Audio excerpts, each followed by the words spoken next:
Il se rapproche des ailes avec Vanichov déjà prêt à bondir. Sans enraînement bien sûr Velablou, la jument entraînée par Loïc Dalifard. Vasco de Viette se positionne avec à la corde le favori Oliver Kronos. Départ qui va être déterminant pour ce cheval issu de Varennes. 3,80 €. 9 chevaux d'origine étrangère face à 7 français. On part dans la ligne d'en face, un tour et demi à couvrir, 2150 mètres pour ce quintet. Oliver Kronos semble partir correctement. Est-ce qu'il va garder une bonne position dès le début? Il est un peu pris de vitesse tout de même par certains concurrents qui partent très vite dans ce quintet. Ça démarre avec Vasco de Viette qui a pris l'avantage et le favori va se retrouver à la corde un petit peu enfermé. Avec Velablou qui est bien parti également, tout comme You Talking to Me. You Talking to Me qui prend l'avantage pour aborder le premier tournant.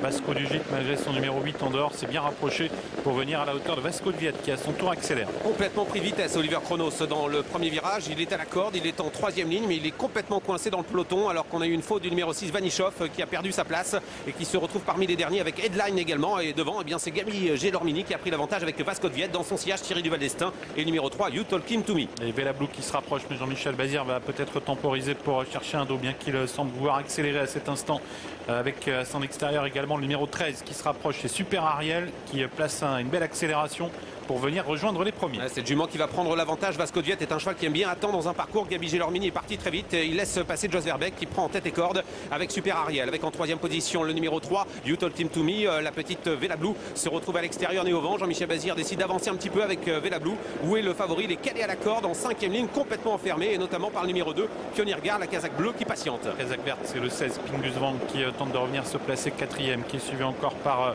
également en léger retrait le numéro 2, Pionnier Gare, casaque bleu toque blanche.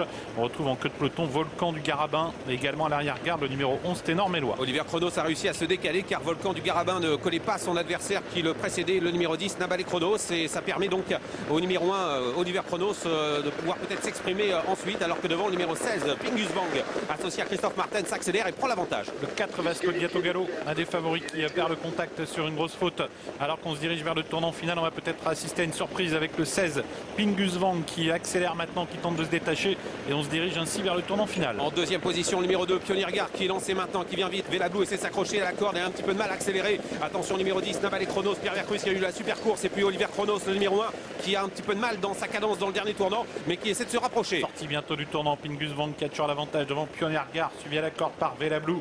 Super Ariel qui tente de revenir également, léger retrait. Entrée ligne droite, Eric Raffin qui vient maintenant sur Christophe Martens avec Pionnier Gare qui va essayer de prendre l'avantage face à Pingus Wang avec en troisième position le numéro 10, Nabale Kronos. On lutte ensuite avec Velablou et le favori Oliver Kronos qui a réussi à s'équilibrer quelque peu dans la ligne droite et qui essaie de refaire du terrain à l'extérieur. On est pratiquement à 100 mètres du poteau avec Oliver Kronos qui finit vite, mais devant Pionnier Gare a toujours l'avantage à quelques mètres de l'arrivée avec Oliver Kronos qui finit très fort. Oliver Kronos qui va lutter avec Pionnier Gare avec le numéro 1 Oliver Kronos qui prend l'avantage sur le poteau et qui remporte ce quintet. Deuxième place pour le numéro 2 Pionnier Gare, troisième place pour Nabale Kronos, le numéro 10, quatrième place pour You Told Him to Me, le numéro 3, puis derrière le 16 Pingus Wang termine cinquième. Eh bien, il a donné pas mal d'émotions à ses nombreux preneurs, hein. Le favori là, Oliver Kronos qui vient arracher la décision dans les toutes dernières battues devant le numéro 2 Pionnier Gare, là devant le 2, le 10, le 3 et le 16 pour l'arrivée chiffrée et provisoire de ce quintet.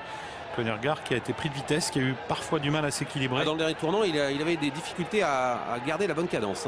Il est venu néanmoins ajuster Pionnier Gare dans les tout derniers mètres. Troisième place pour le 10 Namal Kronos.